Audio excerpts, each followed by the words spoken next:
तो चलिए अब शुरू करते हैं सुपरफास्ट खबरों का सिलसिला। प्रधानमंत्री नरेंद्र मोदी की अध्यक्षता में हो रही कैबिनेट की बैठक में सूत्रों के मुताबिक तीनों कृषि कानून वापस लेने के प्रस्ताव को मंजूरी दे दी है। मंत्रिमंडल पुनर्गठन के बाद आज गहलोत कैबिनेट और मंत्रिपरिषद की पहली बैठक होगी। जयपुर मुख्यमंत्री आवास में होने वाले बैठक में राज्य के मौजूदा हालात पर चर्चा हो सकती है। मुख्यमंत्री अशोक गहलोत से सीएमआर में मंत्रियों ने शिष्टाचार मुलाकात की। इस दौरान ममता भूपेश, भजनलाल जाटव, मुरारी लाल मीणा सहित कई मंत्रियों ने मुलाकात की। विधानसभा चुनाव की तैयारियों पर विचार मंथन करने के लिए बीजेपी के राष्ट्रीय अध्यक्ष जेपी नड्डा आज 2 दिवसीय दौरे पर गोवा जा रहे हैं। दौरे के दौरान नड्डा डॉक्टरों के एक सम्मेलन को संबोधित करेंगे। राष्ट्रपति रामनाथ कोविंद अपनी पत्नी सविता कोविंद के साथ आज से 2 दिवसीय कानपुर दौरे पर रहेंगे। पश्चिम बंगाल की मुख्यमंत्री ममता बनर्जी आज प्रधानमंत्री नरेंद्र मोदी से मुलाकात कर सकती है। ममता अपने दिल्ली दौरे के दौरान पीएम मोदी के साथ बीएसएफ के अधिकार क्षेत्र, त्रिपुरा हिंसा और राज्य के विकास से जुड़े मुद्दों पर चर्चा करेंगी। परिवहन मंत्री नितिन गडकरी आज जम्मू संभाग में 8 छोटी बड़ी टनलों समेत 25 हाईवे परियोजनाओं का शिलान्यास करेंगे। इसमें 257 किलोमीटर सड़कों का निर्माण भी होगा। गहलोत सरकार के मंत्रिमंडल के पुनर्गठन के बाद जलदाय मंत्री डॉक्टर महेश जोशी आज अपनी जिम्मेदारी संभालते हुए मुख्य भवन में पदभार ग्रहण किया। उद्योग मंत्री शकुंतला रावत ने आज कार्यभार संभाला। कार्यभार संभालने से पहले सीकर के खाटू श्याम मंदिर में दर्शन किया और मंदिर में मंगला आरती में शामिल हुई। गहलोत सरकार के मंत्रिमंडल के पुनर्गठन के बाद परिवहन मंत्री बृजेंद्र ओला भी आज अपना पदभार संभाला। कैबिनेट मंत्री रमेश मीणा ने आज ग्रामीण विकास एवं पंचायती राज विभाग का कार्यभार संभाल लिया। इस दौरान उन्होंने कहा कि ग्रामीण विकास का कार्य धरातल पर नजर आए, ये उनकी प्राथमिकता में रहेगा। मुरारी लाल मीणा ने आज कृषि विपणन मंत्री के तौर पर पदभार ग्रहण किया। सचिवालय में पदभार ग्रहण करने के बाद मुरारी लाल मीणा पंत कृषि भवन पहुंचे और विभागीय अधिकारियों के साथ बैठक की। राजस्थान के पर्यटन मंत्री विश्वेंद्र सिंह ने आज सचिवालय पहुंचकर पदभार संभाला। इस दौरान विश्वेंद्र सिंह ने कहा, मौके और हालात के मद्देनजर हमें बहुत संवेदनशीलता बरतने की जरूरत है। राजस्थान के वन एवं पर्यावरण मंत्री हेमाराम चौधरी ने आज सचिवालय पहुंचकर पदभार संभाला। इस दौरान हेमाराम चौधरी ने कहा कि पर्यावरण की दृष्टि से राजस्थान में चुनौतियों की कमी नहीं है। राजस्थान की महिला अधिकारिता मंत्री ममता भूपेश ने आज सचिवालय पहुंचकर राज्य मंत्री से कैबिनेट मंत्री की हैसियत से पदभार संभाला। इस दौरान ममता भूपेश ने कहा कि प्रदेश महिलाओं के लिए ज्यादा से ज्यादा काम किए जाएंगे। पूर्व क्रिकेटर और पूर्वी दिल्ली से बीजेपी के सांसद गौतम गंभीर ने आईएसआईएस कश्मीर से जान से मारने की धमकी मिलने की शिकायत की है। दिल्ली पुलिस गंभीर की शिकायत की जांच कर रही है, जिसके बाद गौतम गंभीर के घर पर सुरक्षा बढ़ा दी गई है। कांग्रेस नेता राहुल गांधी ने एक बार फिर कोरोना मृतकों के परिजनों को मुआवजा देने की मांग उठाई है। राहुल गांधी ने ट्विटर पर एक वीडियो भी जारी किया है। उदयपुर में वसुंधरा राजे के दौरे से पहले पहुंचे भवानी सिंह राजावत ने साफ किया कि राजनीति से जुड़े लोगों की यात्रा को राजनीतिक दृष्टि से देखना कतई अनुचित नहीं है। दिल्ली की वायु गुणवत्ता आज खराब श्रेणी में है। वायु गुणवत्ता और मौसम पूर्वानुमान और अनुसंधान प्रणाली के मुताबिक राजधानी दिल्ली का AQI 280 है। तेज हवा चलने से हवा की गुणवत्ता में मामूली सुधार है। दिल्ली में स्कूल खोलने और वर्क फ्रॉम होम खत्म करने समेत कई अहम मुद्दों को लेकर आज अहम बैठक हुई। अब सोमवार को अगली सुनवाई बैठक होगी। कोवैक्सीन की दोनों डोज कोरोना के सिम्टोमेटिक में 50% प्रभावी है। दावा लैंसेट इन्फेक्शियस डिजीज जर्नल में प्रकाशित भारतीय वैक्सीन के रियल वर्ल्ड असेसमेंट में किया गया है। पंचायती राज राज्य मंत्री राजेंद्र गूढ़ा का बयान लोगों में चर्चा का विषय बना हुआ है। गूढ़ा ने प्रशासन गांव के संग अभियान में सार्वजनिक निर्माण विभाग के चीफ इंजीनियर को मजाक के लहजे में कहा कि मेरे इलाके में कैटरीना कैफ के गालों जैसी सड़कें बननी चाहिए। बूंदी से एक बच्चे के साथ बेरहमी का वीडियो सामने आया। इस वीडियो में एक बाप ने अपने बच्चे को पढ़ाई न करने पर दिल दहला देने वाली सजा दी। बाप ने पहले बच्चे के हाथ पीछे की तरफ रस्सी से बांध दिए, इसके बाद उसे रस्सी से बांधकर उल्टा लटका दिया। हाल ही में एसीबी ने कार्रवाई करते हुए ग्राम विकास अधिकारी को 40,000 की रिश्वत लेते गिरफ्तार किया है। आरोपी ने पट्टा जारी करने के एवज में रिश्वत की मांग की थी।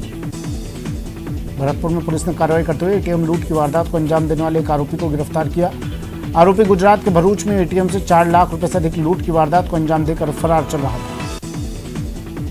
बारा के कस्बा थाना में सरपंच के पति की जीप पर बदमाशों ने हमला कर दिया, जिससे गाड़ी क्षतिग्रस्त हो गई। सरपंच पति और उसके साथ मौजूद अन्य लोगों ने गाड़ी से भागकर अपनी जान बचाई।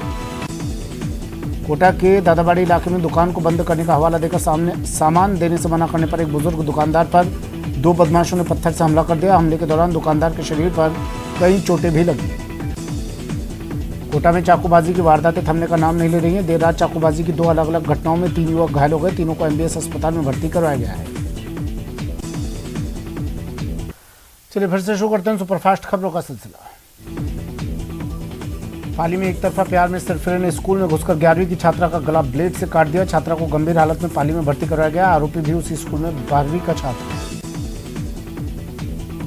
अजमेर के किशनगढ़ में लुटेरों ने मार्बल कारोबारी संजय लखोटिया के घर लूटपाट मचाई। लुटेरों ने संजय के घर धावा बोला और 5 लोगों को बंधक बना लिया। साथ ही दहशत फैलाने के लिए फायरिंग भी की। अजमेर में एक बार फिर युवक की पिटाई का वीडियो वायरल हो रहा है। चोरी के शक में स्थानीय दुकानदारों और लोगों ने युवक को घेर कर उसकी पिटाई कर दी। वहीं पुलिस ने मौके पर पहुंचकर युवक को हिरासत में ले लिया।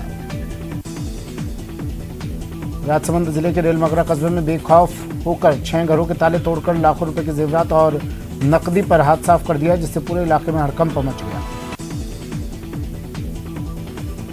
कोटा जिले के सुल्तानपुर में बदमाशों ने एक महिला की हत्या कर शव को माइनर की ड्रेन के पाइप में फेंककर फरार हो गए, जिससे इलाके में हड़कंप मच गया। राजसमंद में बीती रात महालक्ष्मी मंदिर में चोरों ने चोरी का प्रयास किया। चोरों ने मंदिर के मुख्य द्वार का ताला तोड़कर चोरी की कोशिश की। सूचना मिलने के बाद मौके पर पहुंची पुलिस ने घटनास्थल का मुआयना कर जांच शुरू कर दी है। कोटा के विवेकानंद नगर इलाके में चोरों ने एक मकान पर धावा बोल दिया। चोरों ने मकान से नकदी सहित लाखों के जेवर पर हाथ साफ कर डाला। झुंझुनू के सुल्ताना कस्बे में किराना व्यापारी से लूट का सनसनीखेज मामला सामने आया है। बदमाशों ने बुजुर्ग व्यापारी पर हमला कर रुपए से भरा बैग छीन लिया और मौके से फरार हो गए। अजमेर के बस स्टैंड पर यात्रियों के साथ चोरी की वारदात थमने का नाम नहीं ले रही। लगातार दूसरे दिन आज भी बस स्टैंड पर यात्रियों के साथ चोरी की वारदात हुई, जिसमें बदमाश पीड़िता का बैग चुराकर फरार हो गया।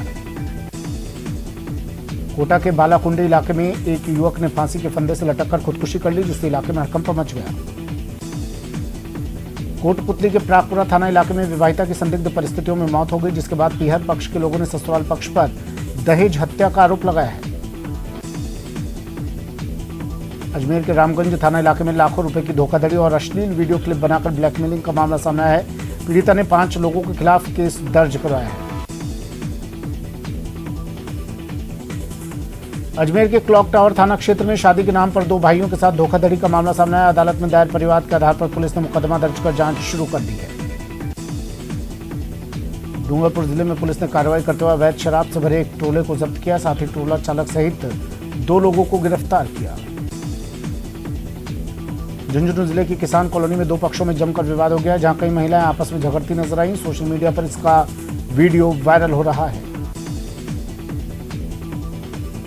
पोखरण के सोढ़ाकोर गांव के पास बेकाबू इनोवा कार ने ट्रैक्टर ट्रॉली को टक्कर मार दी, जिससे ट्रैक्टर के परखच्चे उड़ गए। वहीं हादसे में 2 कार सवार और ट्रैक्टर चालक गंभीर रूप से घायल हो गए। झुंझुनू में चिड़ावा मार्ग पर बख्तावरपुरा में ट्रक की टक्कर से बाइक सवार एक युवक की मौत हो गई, जबकि 2 लोगों की हालत गंभीर है, जिन्हें गंभीर हालत में अस्पताल में भर्ती कराया गया है।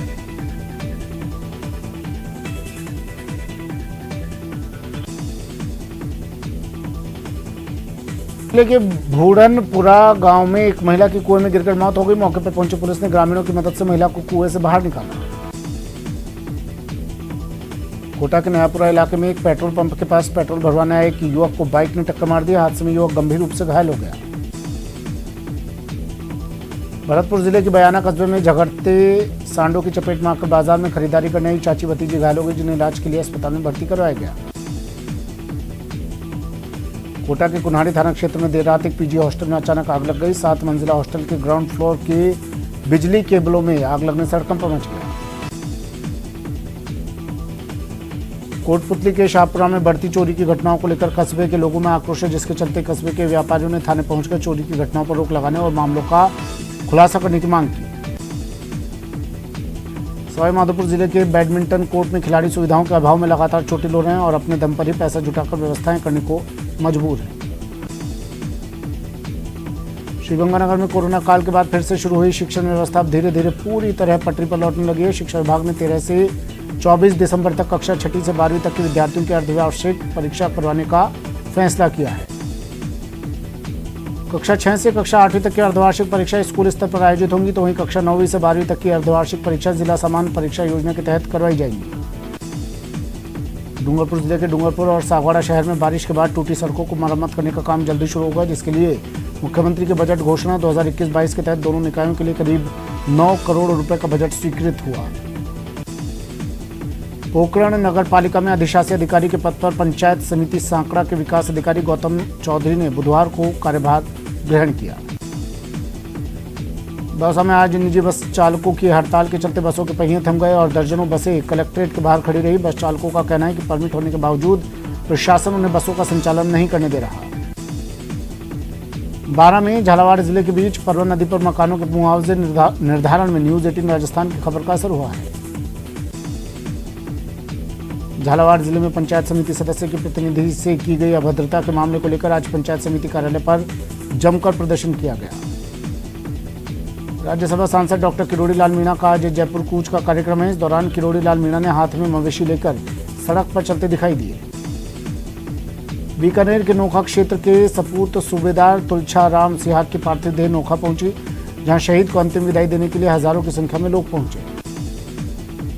चूरू के सुजानगढ़ विधायक मनोज मेघवाल के खिलाफ लोगों में आक्रोश बढ़ता जा रहा है। बड़ी संख्या में लोगों ने आक्रोश रैली निकालकर बाजारों में सुजानगढ़ विधायक मुर्दाबाद के नारे लगाए। मावठ की बारिश ने लेक सिटी के लोगों को फिर से खुशखबरी दी है। उदयपुर की धड़कन कही जाने वाली फतेहसागर झील को शहरवासी एक बार फिर छलकता हुआ देख रहे हैं।